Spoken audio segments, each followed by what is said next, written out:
एक एक प्रक्रिया से हम अपने जीवन को निखार सकते हैं।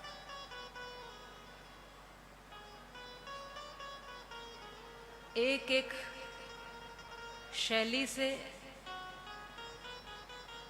एक एक विचार शक्ति से हम अपने जीवन को सुंदर बना सकते हैं। सब कुछ हो रहा है इस दुनिया में, लेकिन हम सुंदर नहीं बन पा रहे, हम ठीक नहीं हो पा रहे, हम जाग नहीं पा रहे, हम सीख नहीं पा रहे। विश्वदर्शी विश्व भर में महानता कोई नहीं, उसके निर्मल ज्ञान में अज्ञानता कोई नहीं। उसकी ताकत, उसके जलवे तुम किसी से पूछ लो, पर असल में वह कौन है ये जानता कोई नहीं। वेद का उपदेश था आचरण करने के लिए, वेद का उपदेश आचरण करने के लिए। सुन तो सब लेते हैं लेकिन मानता कोई नहीं। हर बशर है भीगता दुख दर्द की बरसात में, पथिक शुभ कर्मों का छाता तानता कोई नहीं।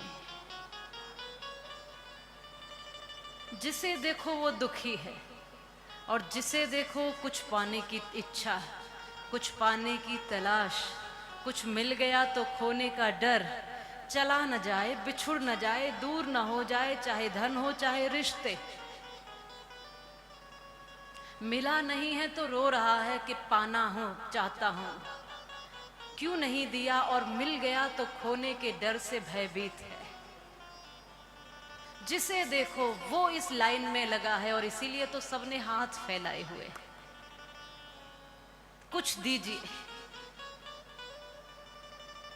मिल गया तो तन गए, लेकिन फिर भी मन में भय है कि कुछ खो न जाए। जो पाया है उसे पाता ही रहूं, ये हमेशा मेरे पास रहे, हमेशा मेरे साथ रहे, कभी मुझसे दूर न हो, कभी मुझसे छूटे न। चाहे धन हो, संपत्ति हो, रिश्ते हो, या मेरा शरीर स्वयं का। बढ़ती हुई उम्र ये तकलीफ दे रही है कि मैं बूढ़ा हो रहा हूं। घटता हुआ धन ये तकलीफ देता है कि कहीं कम न पड़ जाए। बिछुड़ते हुए रिश्ते, अलग होते हुए संबंध तकलीफ देते हैं कि मैं कहीं अकेला न रह जाऊं। और इन्हीं सब प्रक्रियाओं में उलझते हुए व्यक्ति दुखी दुखी सा नजर आता है।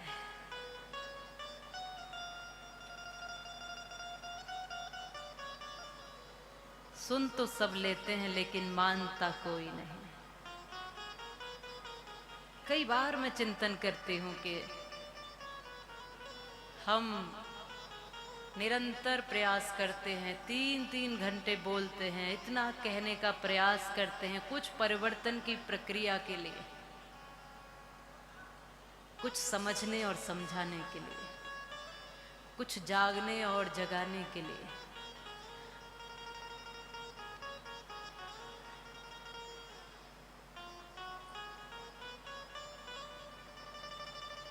पर हम सब की आदत कैसी हो गई है,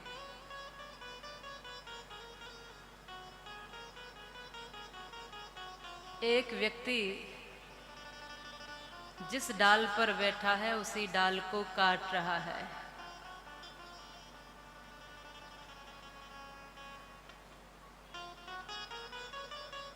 जिस डाल पर बैठा है उसी को काट रहा है।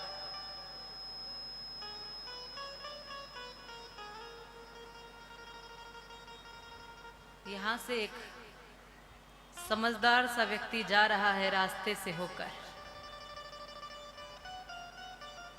वो कहता है तुम थोड़ी देर में गिरने वाले हो।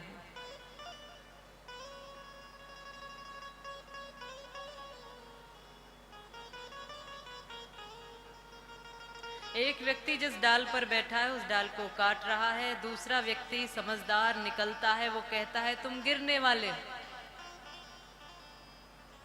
और ये डाल काटने वाला कहता है कि मैं 20 बरस से यही काम कर रहा हूं भैया, मेरा यही काम है, मैं लकड़ी ही काटता हूं, मैं लकड़हारा हूं, अभी तक नहीं गिरा, अब कैसे गिर जाऊंगा।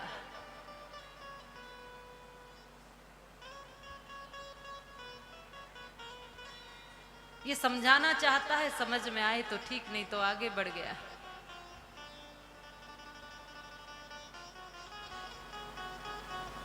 कई बार जिस धर्म से हमारा कल्याण होने वाला है उस धर्म को ही हम धारण नहीं कर पाते, और इसलिए फिर दुखों की खाई में, कलेश, कष्ट, द्वेषों की खाई में गिरते।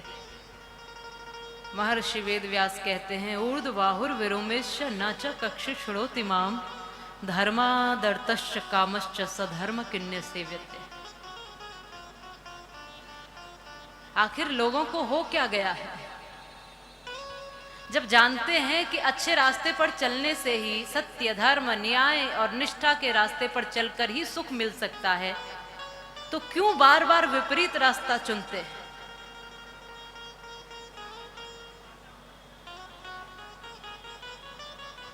कई बार लोगों की भी ये मनसा बन जाती है। लोग भी कई बार ये मानसिकता बना लेते हैं कि मैं अच्छा कार्य करता हूं, मैं बढ़िया कार्य कर रहा हूं, मैं धर्म पथ पर चल रहा हूं, मैं भक्ति पथ पर चल रहा हूं, मैं नाम जाप करता हूं, उसके बाद भी मुझे कष्ट मिलता है। और वो दूसरा देखो, वो कभी भक्ति नहीं करता, वो दूसरा देखो वो कभी मंदिर नहीं आता, वो दूसरा देखो वो कभी भजन नहीं करता, वो कभी दान और पुण्य नहीं करता, उसके बाद भी वो फलता फूलता नजर आ रहा है। कई बार लोग ऐसा शिकायतें करते नजर आते हैं।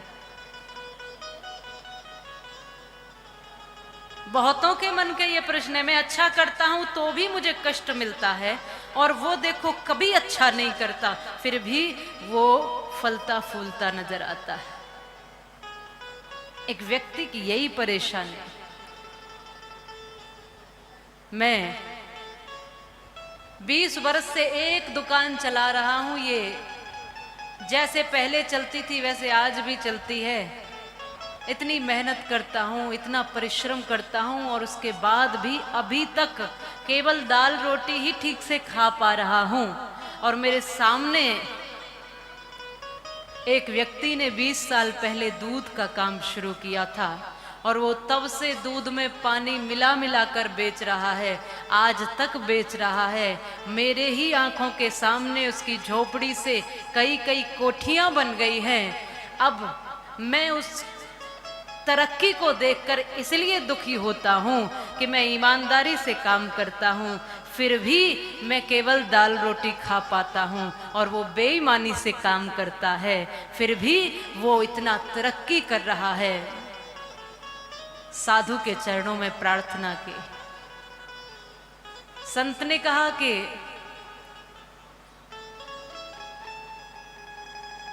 एक गड्ढा यहां खोदो। एक गड्ढा खुदवाया।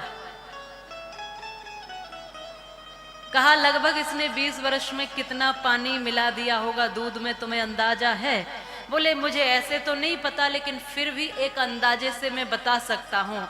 बोले जितना इसने 20 वर्ष में दूध में पानी मिलाया है, उतना अंदाजे से इस गड्ढे में डाल दो। उसने अंदाजे से उस गड्ढे में उतना पानी डाल दिया और कहा कि अब इस गड्ढे में उतर के दिखाओ। ये व्यक्ति उस गड्ढे में उतरा और देखा कि पानी गर्दन तक, और ऊपर निकाल लिया। कहा तुम चिंता क्यों करते हो? तुम बेकार में चिंता कर रहे हो, पानी गर्दन तक तो आ ही गया है, सर तक पहुंचने में ज्यादा समय नहीं लगेगा।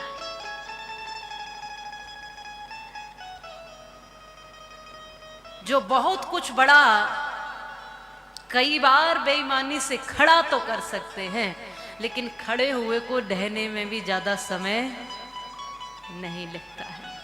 इसलिए धर्म की बुनियाद लीजिए, ईमानदारी की, मेहनत की, परिश्रम की, श्रद्धा की, भक्ति की, नींव रखिए और उस पर अपने महलों को खड़ा कीजिए, उस पर अपनी तरक्कियां, उस पर अपनी आसमान में उड़ाने भरिए।